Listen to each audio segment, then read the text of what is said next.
अस्सलाम वालेकुम स्टूडेंट्स। आज का हमारा टॉपिक है चैप्टर नंबर 13 हमने स्टार्ट किया था और उसमें हमने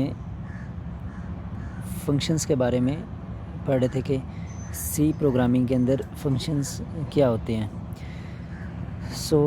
स्टूडेंट्स अभी आज हम पढ़ने जा रहे हैं कि आपके पास फंक्शंस जो हैं इनकी दो टाइप्स होती हैं।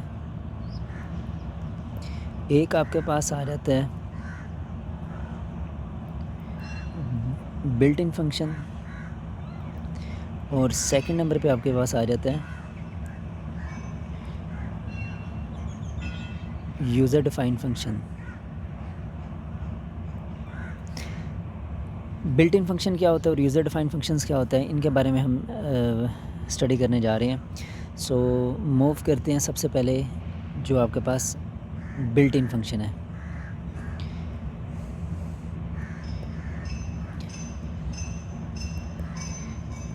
बिल्ट इन फंक्शन के अंदर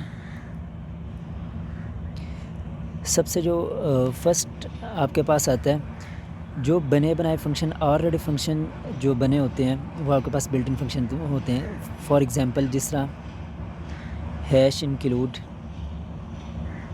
conio.h।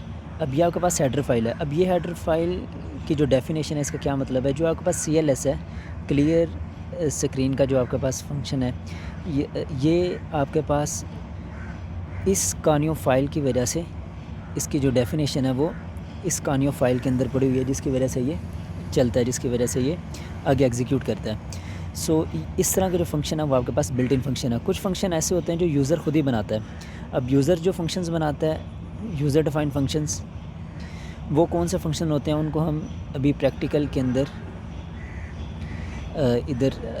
इसी लेक्चर के अंदर प्रैक्टिकल करके देख लेंगे। आपके पास बिल्ट जो यूज़र डिफाइंड फंक्शन है ये कौन से हैं। तो अभी मूव करते हैं हम बिल्ट इन फंक्शन की डेफिनेशन की तरफ, जो आपकी बुक के अंदर है कि बिल्ट इन फंक्शन क्या है और इसकी डेफिनेशन क्या है। स्टूडेंट्स, आपकी बुक ने जो बिल्ट इन फंक्शन की डेफिनेशन डिस्क्राइब की है वो कुछ यूँ है, a type of function that is available as a part of a language is known as built in function. कि जो ऐसा फंक्शन जो आपकी लैंग्वेज के अंदर ऑलरेडी एग्जिस्ट करता हो या ऑलरेडी हो, वो आपके पास बिल्ट इन फंक्शन होता है, जिसे कंपनी ने या जिसे जो सी लैंग्वेज का जो टूल है, जिसमें लाइक डेव सी प्लस, इन्होंने ऑलरेडी उसको इंस्टॉल किया हो, वो आपके पास बिल्ट इन बना गया फंक्शन होता है और लाइब्रेरी फंक्शन कहलाता है। इसको लाइब्रेरी फंक्शन भी कहा जाता है, जो आपके पास बिल्ट इन फंक्शन होते हैं। जिस तरह लाइब्रेरीज फाइल्स आपके पास हैं, हैश इंक्लूड की है, कानियो की है, इसके अलावा stdio की है, इसके अलावा मैथ की है, इसके अलावा स्ट्रिंग है, काफ़ी ज़्यादा जो आपके पास लाइब्रेरीज फाइल्स हैं वो एग्जिस्ट करती हैं। नेक्स्ट उसने कहा these functions are readymade programs. ये आपके पास बने बनाए प्रोग्राम्स होते हैं जिनके अंदर इनकी डेफिनेशन ऑलरेडी पड़ी होती है। जिस तरह मैंने बताया कि CLS का आप यूज़ करते हैं, इसकी जो डेफिनेशन है वो conio.h के अंदर है। जिस तरह गेट ch का एक फंक्शन है, ठीक है। अब इसकी जो लाइब्रेरी या इसका जो कोड है या इसकी जो आगे डिस्क्रिप्शन है वो भी इसी तरह कानियो फाइल के अंदर पड़ी होती है, लाइब्रेरी फाइल्स के अंदर पड़ी होती है।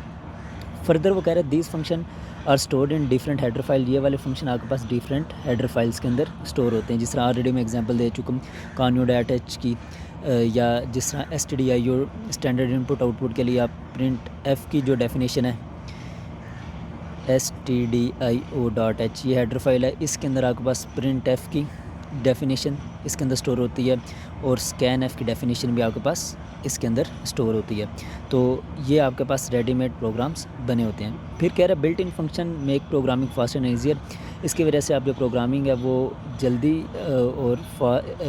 और आसान तरीके से कर सकते हैं। C language provided many built in functions. C language काफ़ी ज़्यादा बिल्ट इन फंक्शन प्रोवाइड करती है। फॉर एग्जांपल एक उन्होंने एग्जांपल दिया CLRSC, clear screen is a built in function. Clear screen एक बिल्ट इन फंक्शन है टू क्लियर द स्क्रीन और it is the part of a header file called conio.h। और इधर लास्ट में उन्होंने एग्जांपल भी दिया तो जो CLS का फंक्शन है, इसकी जो डेफिनेशन है वो आपके पास हैश इंक्लूड conio.h के अंदर इसकी डेफिनेशन पड़ी होती है। तो ये आपके पास बिल्ट इन फंक्शन क्या होता है।